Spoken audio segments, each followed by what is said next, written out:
नमस्कार दोस्तों, स्वागत है आपको लॉ गुरु में। मैं अनुराग ऋषि और आज की इस वीडियो में हम बात करेंगे डॉक्ट्राइन ऑफ स्टेट डिसाइसिस के बारे में। और डॉक्ट्राइन ऑफ स्टेट डिसाइसिस की इस वीडियो में हम बात करेंगे इसकी मीनिंग की, डॉक्ट्राइन ऑफ स्टेट डिसाइसिस की डेफिनेशन की। फिर हम कवर करेंगे इस डॉक्ट्राइन के एडवांटेज और डिसएडवांटेज को। तो चलिए बिना टाइम वेस्ट करे वीडियो को शुरू करते हैं।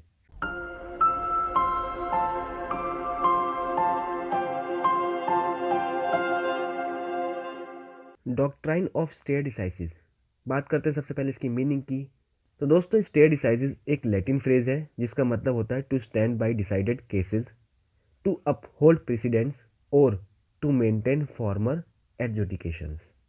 यानी कि दोस्तों, पुराने जितने भी केसेस हैं उन पे जो डिसीजन सुनाया गया है उस पे टिके रहना, बने रहना, या ये कहें कि जो भी प्रिसाइडिंग ऑफिसर्स ने जो भी प्रेसिडेंट्स दी थी उस पे अपहोल्ड करना, उस पे बने रहना।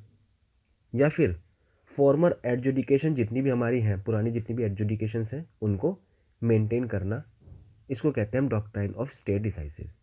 यानी कि दोस्तों, अगर हम डॉक्ट्राइन ऑफ स्टेट डिसाइसिस की बात करें तो इसका सीधा सा मतलब होता है कि अगर सेम पॉइंट्स पर कोई नई लिटिगेशन सामने आती है तो पुरानी लिटिगेशंस में जो फैसला सुनाया गया था, पुराने केसेस में जो फैसला सुनाया गया था, उसी को ही नए केसेस पर लागू कर देना। To stand by decided cases, यानी कि जो पहले डिसाइडेड केसेस थे उन्हीं से उनका फैसला लेकर नए केसेस पर लागू कर देना, इसकी को हम कहते हैं डॉक्ट्राइन ऑफ स्टेट डिसाइसिस। इसको हम थोड़ा सा और आगे पढ़ लेते हैं। According to the principle of stare decisis, a court is bound by its own earlier decisions. In other words, to stand by precedents where the same points come again in litigations. यानी कि दोस्तों, इसमें बताया गया कि जो एक court है वो अपने ही अर्लियर डिसीजंस पे बाउंड होता है उनको फॉलो करने के लिए। अगर कहीं पर सेम पॉइंट्स पर कोई भी लिटिगेशन दोबारा आती है तो हम पुरानी जजमेंट्स की हेल्प लेकर न्यू लिटिगेशंस में जजमेंट पास कर सकते हैं। इसी को हम कहते हैं डॉक्ट्राइन ऑफ स्टेट डिसाइसिस। आखिर इसकी जरूरत हमें क्यों पड़ी, इस पॉइंट को सबसे पहले हम यहाँ क्लियर कर लेते हैं। कोर्ट अपनी जजमेंट देते थे, मान लीजिए कि एक सूट आया पोजेशन का, उस सूट में कोर्ट ने ए नामक जजमेंट पास करी।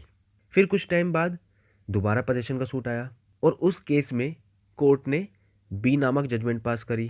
अब दोनों जजमेंट में दोनों ही सूट जो थे पोजेशन थे, दोनों ही लिटिगेशंस का, दोनों ही सूट्स का जो पॉइंट्स था वो सेम था, पर जजमेंट क्या पास हुई, एक में ए एक में बी, दोनों जजमेंट में कॉन्ट्राडिक्शन आ गया। अब बात यह आई कि कौन सी जजमेंट सही है, जजमेंट ए या जजमेंट बी। तो इस बात में फिर दिक्कतें आई। तो क्या हुआ, आगे चल के ये फैसला हुआ कि भाई अगर हमें कॉन्ट्राडिक्शन ख़त्म करना है तो हमें सेम लिटिगेशंस में सेम पॉइंट्स पे जो नए केसेस आते हैं उसमें हमें सेम जजमेंट फॉलो करनी है। इसीलिए डॉक्ट्राइन ऑफ स्टेट डिसाइसिस को लाया गया कि जो हमने पहले जजमेंट दे दी गई है उसका रिकॉर्ड बनाया जाए, और अगर उन सेम पॉइंट्स पर कोई मैटर आता है, कोई सूट फाइल होती है, तो हम पुरानी जजमेंट उठाएंगे, उसमें से मैटर लेंगे और उसी के बिना पर नई जजमेंट पास कर देंगे उस केस में। तो इससे क्या होगा कि जो जजमेंट है वो चेंज नहीं आएगी, यानी कि ए और बी नहीं आएगी, सेम केसेस में ए जजमेंट ही आएगी, जिससे ना तो कोई कॉन्ट्रडिक्शन होगा ना ही कोई इशू बनेगा। अब हम बात करें कि इस डॉक्ट्राइन की एडवांटेज क्या थी और डिसएडवांटेज क्या थी। तो पहले हम बात करते हैं इसके एडवांटेज की। इसमें हमें कुछ पॉइंट्स देखने हैं दोस्तों। पहला पॉइंट है, it is time saving and avoid unnecessary litigations. Time saving तो है, मान लीजिए पहले ही एक केस आया था जिसमें जजमेंट पास हो चुकी है, तो सेम पॉइंट पर अगर कोई दूसरा केस आता है तो उसमें जजेस जो है अपना टाइम वेस्ट नहीं करेंगे, सेम पहले वाली जजमेंट उठाएंगे और पास कर देंगे। दूसरा एडवांटेज इसमें, it brought greater certainty and consistency in law. यानी कि दोस्तों सर्टेनिटी और कंसिस्टेंसी लेकर आया लॉ की फील्ड में। थर्ड इसमें एडवांटेज है, it eliminates the element of ambiguity and enables the lower court to follow the decision of the higher court with question. यानी कि दोस्तों इसने एम्बिग्विटी को ख़त्म कर दिया और उसने बाउंड कर दिया लोअर कोर्ट को हायर कोर्ट के डिसीजन को फॉलो करने के लिए। अब हम एक बार इसके डिसएडवांटेज की तरफ भी नज़र डाल लेते हैं। तो डिसएडवांटेज है पहला, it is being criticised because of its effect of limiting the free development of law. यानी कि दोस्तों इसको पॉइंट टू पॉइंट क्रिटिसाइज किया गया। क्यों? क्योंकि इस डॉक्ट्राइन ने लॉ को लिमिटेड करके रख दिया। अब आप लोग सोचेंगे लिमिटेड कैसे कर दिया। एक सूट किसी ने फाइल किया रिकवरी का। अब रिकवरी के मैटर में एक जजमेंट पास हो गई, मान लीजिए ए नामक जजमेंट पास हो गई। आगे फिर रिकवरी का मैटर आया, तो उस रिकवरी के मैटर में सेम पॉइंट पर अगर मैटर आया तो जजेस ने उस पर सोचना बंद कर दिया, पिछली जजमेंट उठाई और पास कर दी। वो जो लॉ की डेवलपमेंट थी वो लिमिटेड होकर रह गई। दूसरा इसमें डिसएडवांटेज है, for most disadvantage of this doctrine and the precedent system is its rigidity and unwillingness to allow change.